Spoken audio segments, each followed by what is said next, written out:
going to re-meet them. I hope I never figure out who broke your heart.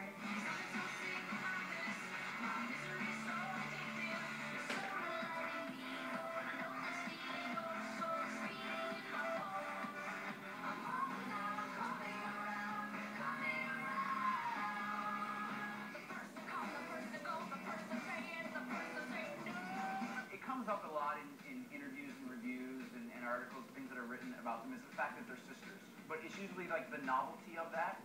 Oh, twin sisters on the road together, and that becomes the story. But there's so much more that I find really interesting, and you see in the dynamic of the two. You see it in how they interact with each other on stage. You see it how they interact with each other in interviews. So I think I read that the goal was to take January to May off. Did you take January to May off?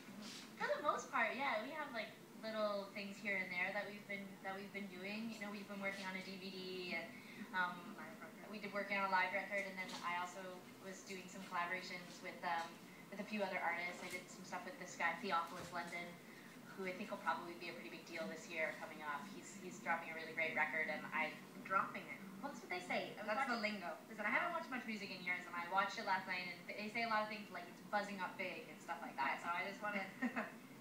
We are a mature band now, so I need to just keep with the people. For you guys, does the original sentiment of a song, when you're writing it, does it get lost the more you play it? I think with some songs for sure. Like there are songs from our earlier records that when I play them now, I don't have necessarily that attachment that I used to have. But on the way over here, we were actually talking with someone from here about his attachment to our record, The Con.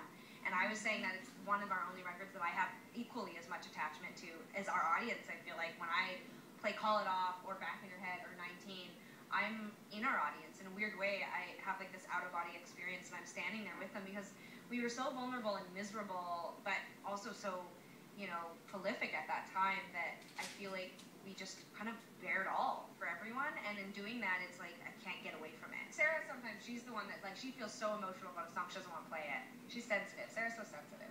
It's true. I'm very sensitive. Sensitive, it's true. Sensitive is true. Alligator tears. Dude, I gotta tell you, that song has been in my head for a long time, but I know there's one that never leaves your head, right? It's true. Is that true? Yeah, since there was this film, a lot of people won't know this film. They'll have to Google it on the Google machine. But Benny and June and this band, this Irish band, the Proclaimers, they had a song in that film, 500 Miles. I would walk 500 miles. Anyways, but yeah, loved it. Loved that song. Freaked out. Yeah, it was a good one. Better than that rendition, but it was so good. But then I started to realize that some of the songs that I'm most well known for writing, Back in Your Head and Walking with the Ghost, they're exactly the same as that song. So I would walk I was walking with a ghost. I just walked back in your head. They're all the same song. Invaded you. Yeah. I can't get away from that refrain. It's just like the same thing over and over again in my head. And I'm like this 11-year-old kid watching Benny and June, just listening to that song, and it was like that moment. That was. What if I had gone bowling instead of going to that movie? I may not have ever been able to turn out the hits. The hits. You wouldn't be dropping those hits. I would not be buzzing big. How do you buzz big and drop? Yeah, I'm not sure. That's starting to sound like drug talk actually.